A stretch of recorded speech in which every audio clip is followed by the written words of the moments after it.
sa teritoryo ng Pilipinas, Professor Batumbakal? Well, hindi naman ako nababahala doon, no, dahil base doon sa mga report, yung lugar na kung saan namataan yung submarino na yon ay isang well-used na route or sea lane, no? Madaming ibang barko din ang nagdadaan doon, no? Pangalawa, dahil siya ay nasa surface, no, nakalabas siya, nakalitaw, no? Yung submarino na yun ay hindi yun isang hindi dapat i-treat na serious na threat, no? Kasi ang mga submarino hindi siya designed para sa ganon. So malamang dahil sa nasa surface siya, no? Una pinapakita niya kung nasaan siya at anong ginagawa niya. Usually ang submarino nagtatago yan, no? So the fact na nasa surface siya, ibig sabihin nun hindi siya dapat matrato bilang isang threat, no? At pangatlo, nakita naman natin na naka-respond agad yung Philippine Navy at namataan nga at nabantayan itong submarino ito habang dumadaan siya sa West Philippine Sea. So para sa akin yun ay nagpapakita pa nga na lumalakas nga ang capabilities ng ating Navy for anti-submarine operations, no? Kaya para sa akin hindi naman malaking issue yun. And considering na mismong ang National Security Council po ang nagpahayag na tumugon naman yung Russian submarine nung magsagawa ng radio challenge yung ating assets, Professor. Pero masasabi ba na mukhang nakulangan ng information ang Pangulo o mismong si Pangulong Ferdinand Marcos Jr. dahil siya mismo ang nagpahayag ng matinding pagkabahala nung sa insidenteng ito, Professor Batumbakal? Well, siguro nga baka hindi pa kumpleto yung impormasyon na paabot sa kanya, baka initial report pa lang siguro, no? Kaya wala pa masyadong kumbaga yung konteksto, no, nung insidente. So baka yun pa yun, no?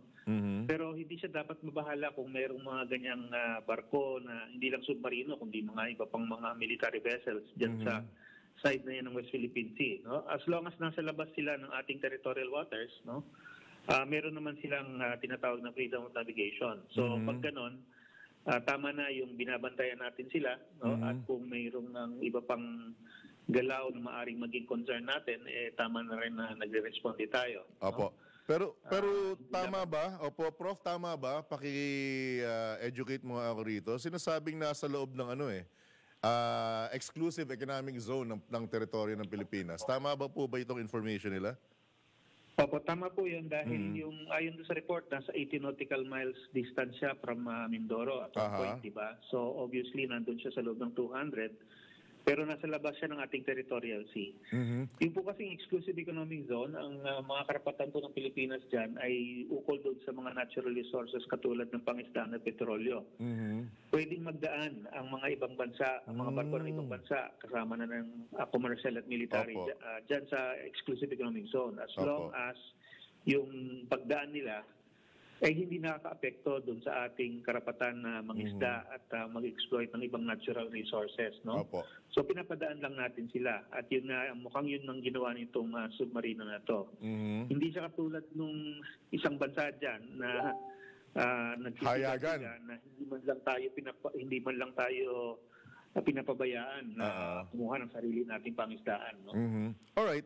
Pwede rin po ba na nagulat lang tayo dahil ito po ay first time na makakita tayo ng Russian attack submarine sa ating teritoryo, Professor Batumbakal? Well, siguro yun pa, no? Laki nga nung litrato sa Inquirer kahapon, di ba? So baka yun pa, kaya hindi kasi sanay ang ating mga taong bayan doon sa mga ganyang bagay, no? So, alam ko matagal nang nangyayari yan na may dumadaan ng mga submarino kahit na sa loob ng ating katubigan sa Sulusi, for example. Naalala ko dati sa internet, mayroong isang website na pinapakita yung nagdadaan na submarino dun sa may Balabak. No?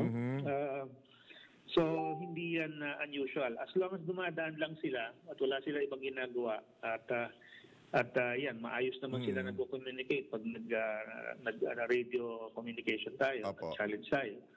As long as that's the case, then it should not be a concern for us. No? At yung timing lamang siguro, Professor Batumbakal, dahil may kaguluhan pang kinasasangkutan ang Russia, with Ukraine. Tama po ba? Baka kaya Opo. ganito ang dating sa atin.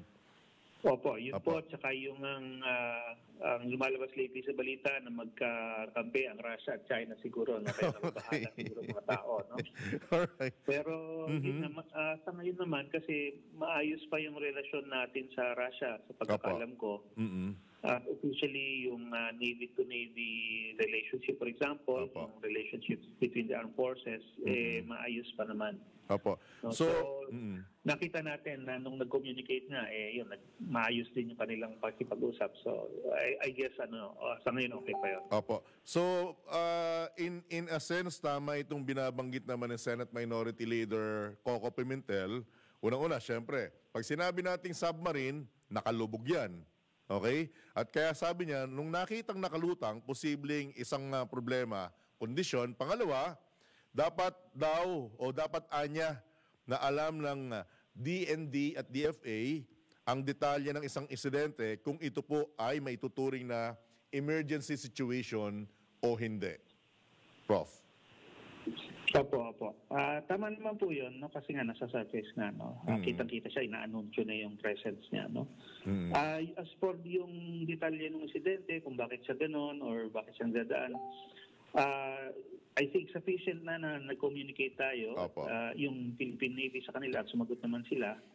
At kung hindi naman sila humingi ng assistance, regardless ano yung nangyayari dun sa submarino, no?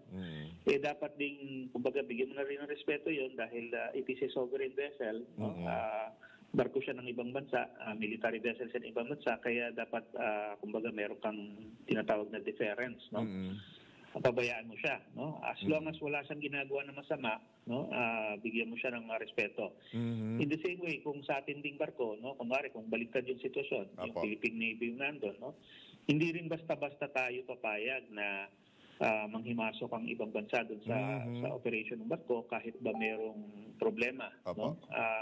Kailangan talagang humingi ng assistance yung barko mismo. So sa ngayon mukhang hindi naman sila humingi ng assistance, no? Even though nag-communicate sila doon sa Philippine Navy. So pabayaan lang muna natin. Siyempre, titingnan lang natin, mamataan pa lang natin sila. Pero hanggat wala nga silang ginagawang masama, pababayaan lang natin sila na magawa yung pagdaan dito nga sa West Philippine Sea. Alright. Nasa inyong pagkakataon, Professor Batumbakal, baka may karagdagan po kayong mensahe sa ating pamahalaan at sa atin na rin po mga kababayan with regard sa mga ganitong klase ng usapin. Prof, go ahead, sir. Well, siguro ang masasabi ko lang, hindi naman bawat military vessel na mamataan sa West Philippine Sea, no, sa EEZ ay dapat na ikabahala natin, no. Talagang daanan po yung lugar na yan, kaya expected po natin na may makikita tayo palagi, no. Ang mahalaga dapat kalma tayo at sa bawat okasyon inaano muna natin, no. Kalma tayong nag-analyze kung ano ang situation bago tayo mag-react. Iba pa. Alright. With that, Professor, maraming salamat po sa pagkakataon. Good morning at God bless po. Good morning po sa inyo at sa lahat po nakikinig. Alright.